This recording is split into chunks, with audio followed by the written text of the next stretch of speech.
Isang mapagpala at magandang umaga po sa inyong lahat. Good morning. Tayo po ay bumabalik sa mga karaniwang panahon. Tayo po ay nasa ikalawang linggo sa mga karaniwang panahon. Pero meron pa rin koneksyon ang ating pagbasa ngayon sa pagbasa nung nakaraang linggo. Kung inyong matatandaan, ang pagbasa nung nakaraang linggo sa dakilang kapistahan ng Epipanya ng Panginoon ay ito.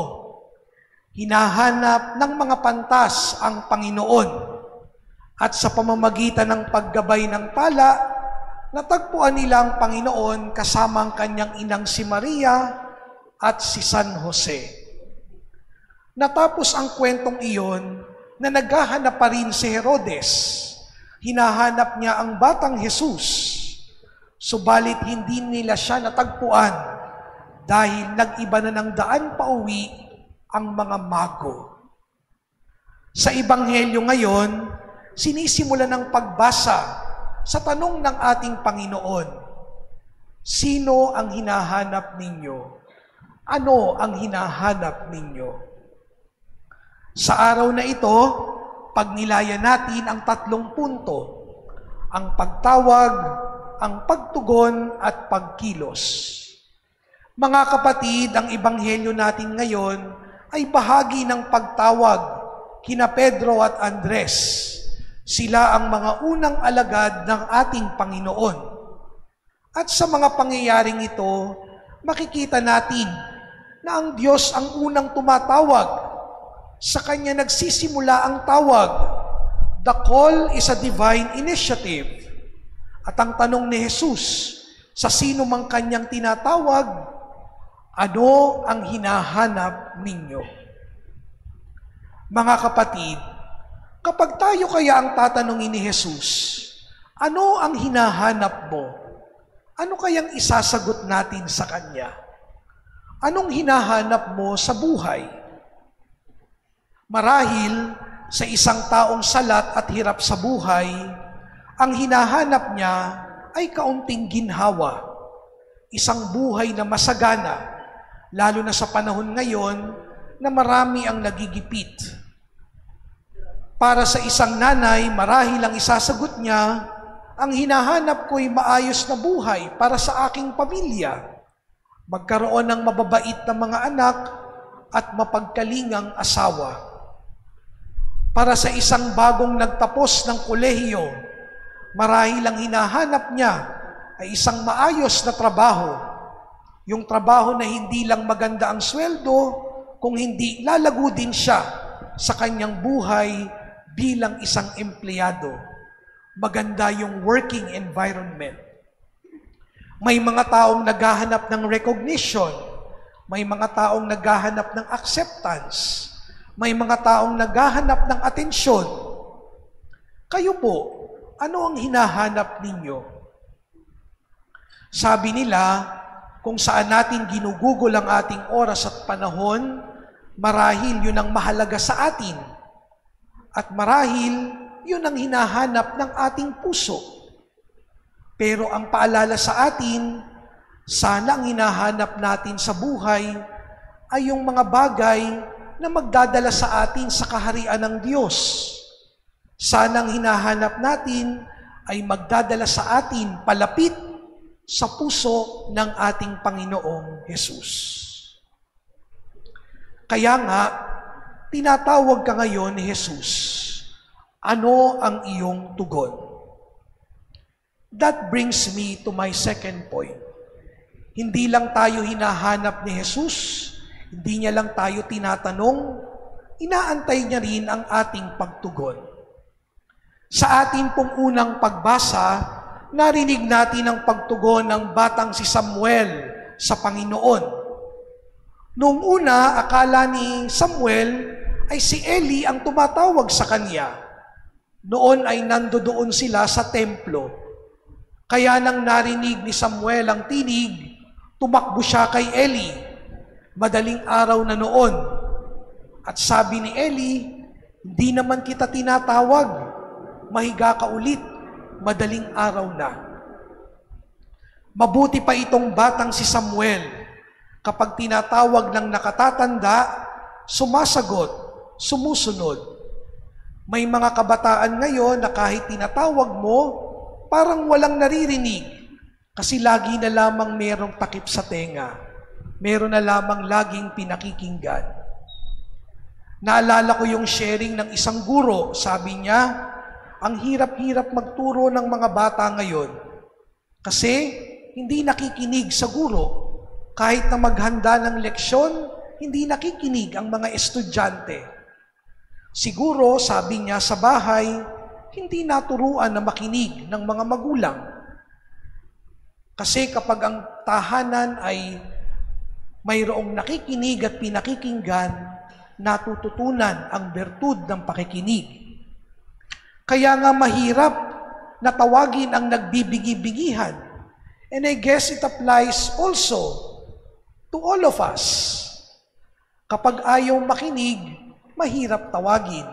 Lalong-lalo na kapag nagbibigi-bigihan at ayaw makinig. Pero minsan kapag ang pinag-uusapan ay intriga, chismis, gising na gising, kahit pabulong na, naririnig pa din.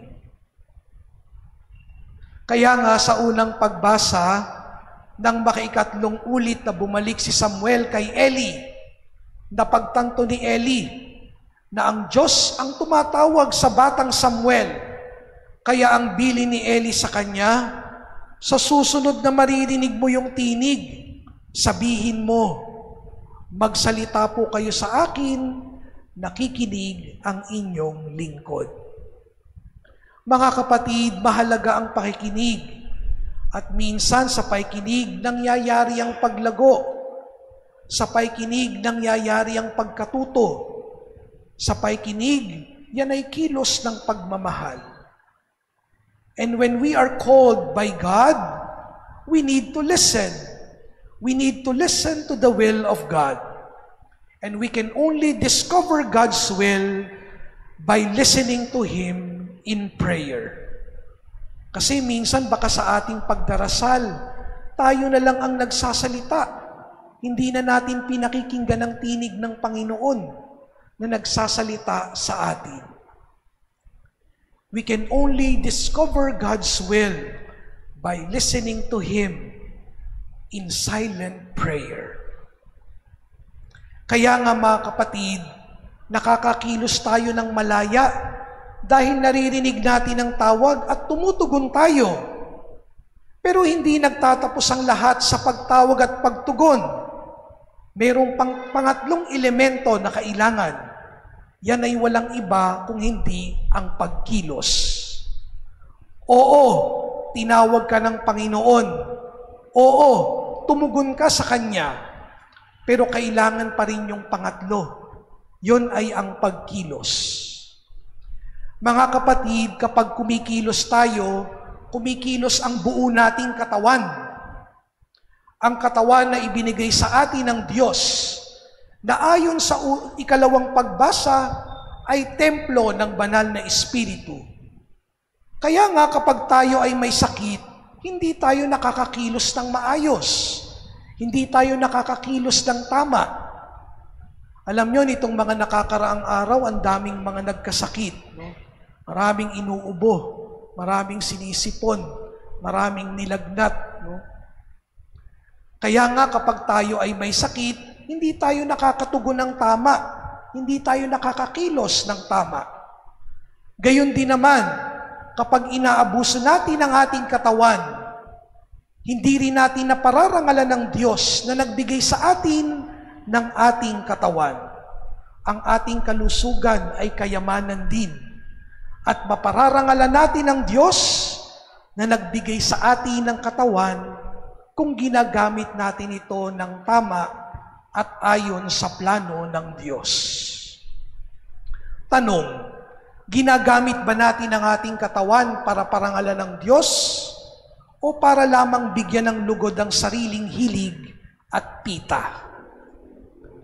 Alam nyo mga kapatid, kung babalikan natin yung ikalawang pagbasa, walang takot na sinabi ni Pablo sa mga taga-Korinto, na ang katawan ng tao ay para sa Diyos. Hindi yan para sa paikiapid. Hindi yan para sa pangalunya. Yan ay templo ng banal na Espiritu. Hindi po ako nagsabi niyan. Si Pablo ang nagsabi niyan sa ikalawang pagbasa. Kaya nga mga kapatid, minsan sa paghahanap natin, mas hinahanap na lamang natin ang nakalulugod ng katawan, hindi na yung nakabubuti at nakalulugod sa Diyos. Kaya nga, di ba, nangyayari na may mga taong nakararanas ng iba't ibang klasing addiction. Mayroong adik sa sugal, mayroong adik sa droga, mayroong adik sa sex, mayroong adik sa alak, mayroong adik sa pagkain, mayroong adik sa pornography. At kapag tayo ay nagkakasala, tayo ay nagiging alipin. Ang kasalanan ay kawalan ng pagpapahalaga at pagrespeto sa sariling katawan at sa katawan ng kapwa bilang templo ng banal na Espiritu.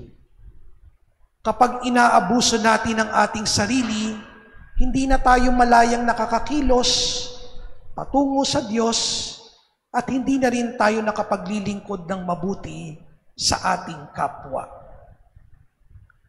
Alam nyo mga kapatid, habang pinagninilayan kong bahaging ito ng mga pagbasa, nadaanan ko yung isa sa mga homily ni Pope Francis nitong nakaraang linggo. Just right after the holidays, ganito ang sinabi ni Pope Francis. Ang kanyang homily ay tungkol sa pagkain. Sabi ni Pope Francis, bantayan ang attitude sa pagkain. Sabi niya, tell me what you eat, and I will tell you what kind of soul you possess. In the way we eat, we reveal our inner selves, our habits, our psychological attitudes. Talagang ito si Pope Francis, alam niya na yung mga Katoliko nagkainan ng marami itong nakaraang December. Binabalik uli tayo sa sentro, dun sa disiplina. Tandaan natin mga kapatid, yung katakawan is still a sin. Dahil kumakain tayo ng higit doon sa kaya ng ating katawan. At hindi natin napaglilingkuran ng Diyos kapag tayo ay nag-o-overindulge sa anumang bagay. At ganito nga ang paalala ni Pablo sa ikalawang pagbasa. Sa katapusan, sinabi ni Pablo, may halaga ang buhay ng tao. Ang buhay ng tao ay binili ng malaking halaga. Hindi yan sa atin, yan ay galing sa Diyos. At kung gagamitin natin ang ating katawan, gamitin natin ito para maparangalan ang Diyos at mapaglingkuran ang kapwa.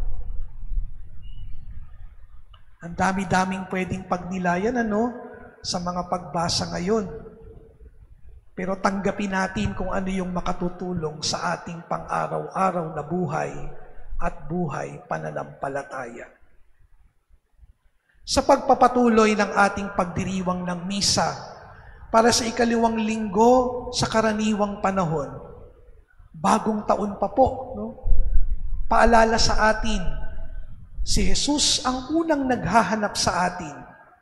Tumugon tayo sa kanyang tawag at paanyaya. At kapag tayo ay tumugon, gamitin natin ang ating katawan ng buong liksi para parangalan, papurihan, at paglingkuran ng Diyos at ang ating kapwa. Sa ngalan ng Ama at ng Anak at ng Espiritu Santo.